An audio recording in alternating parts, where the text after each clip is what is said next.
బుడ్డారెడ్డిపల్లి గ్రామ ప్రజలకు తెలియజేయడం ఏమిటంటే మన ఓబుల బర్రెను ఎమ్మెల్యే కొడుకు హత్య చేశాడు. ఈ బర్రె ఎపిసోడ్ ని ఒక గంట ఎంటర్టైన్ చేద్దామా? ఇప్పుడే అందిన బ్రేకింగ్ న్యూస్. మధ్యంతర ఎన్నికల్లో బర్రె గెలిచే అవకాశం ఉందని తన ప్రత్యర్థి అయిన మాజీ ఎమ్మెల్యే కొడుకు అతి దారుణంగా కిరాతకంగా హత్య చేశాడు. కానీ బర్రె మాత్రం కొన్న ఊపిరితోనే ఉంది. ఆ మోగజీవి ఏ పాపం చేసింది? ఏంది? ఓబుల బర్రె చంపేశారా? ఏంది? ఓబుల బర్రె లేపేశారా? బర్రెని చంపేశారా? దొంగ వచ్చినోడు బర్రెని చంపేశాడా? పాపం ఆ బర్రె ఏమన్నా న్యాయం చేసిందయ్యా. బర్రెని చంపేశారా? రూమ్ తగల రక్తం వచ్చి పోను బర్రెని అన్యాయంగా పట్టునెట్టుకున్నాడు సారు. దమ్ముంటే రాజకీయంలో బర్రెని ఎదుర్కోవాలి కానీ దొంగచాటుగా దెబ్బతీయడం ఎంతవరకు న్యాయము?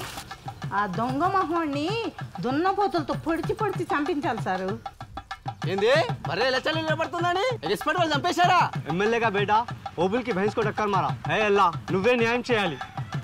ఏం బర్రె చంపేశారా? బర్రె అంటే ఏ దున్నపోతులతోటి సావాసం చేయదండి. మీకు మూగజీవుల ప్రాణం విలువ తెలిసి మాట్లాడుతున్నారా తెలియక మాట్లాడుతున్నారా? రోడ్డు మీద మనుషులు ప్రాణాలు పోతేనే దిక్కులేదు, బర్రెని పట్టుకొని దానికోసం మీరు ఇంత రాతాంతం చేయడం ఏం బాగాలేదు. ఇది స్త్రీ జాతికి అవమానం. ఒక గోవు 100 మంది తల్లులతో సమానమంటారు పెద్దలు. ఒక పశువు గురించి ఇన్ని ఆలోచనలు చేసే బదులు న్యాయస్థానాల్లో మరుగున పడిన కేసులు ఎన్నో ఉన్నాయి. ధర్మ సంస్థాపనార్థాయ. ఒక్క నిమిషం, ఇప్పుడే అందుతున్న బ్రేకింగ్ న్యూస్. రాష్ట్ర ప్రజలంతా ఎంతో ఉత్కంఠగా ఎదురు చూస్తున్న ఈ దుర్ఘటనపై 2 రాష్ట్రాల ప్రధాన పార్టీలు అత్యవసర సమావేశం ఏర్పాటు చేశాయి.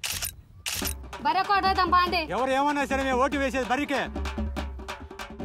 ఆ నాయలకు దిమ్మ జగినట్టు బర్రెకు ఓటేద్దాం రా. ఈరిగా మన బర్రెకి ఓటేసి గెలిపిద్దాం పదరా.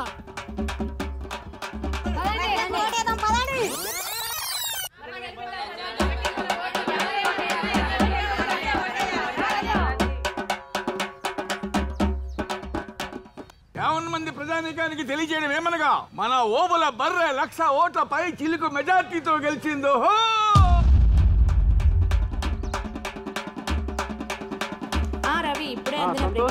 ఇప్పుడు అందిన breaking news. Buddareddipalli breaking news. ప్రపంచంలోనే మొట్టమొదటిసారిగా ఒక మనిషి మీద మూగ ప్రాణి గెలిచింది. మనిషి కన్నా మూగజీవే గొప్పదని నిరూపించిన ప్రజలు.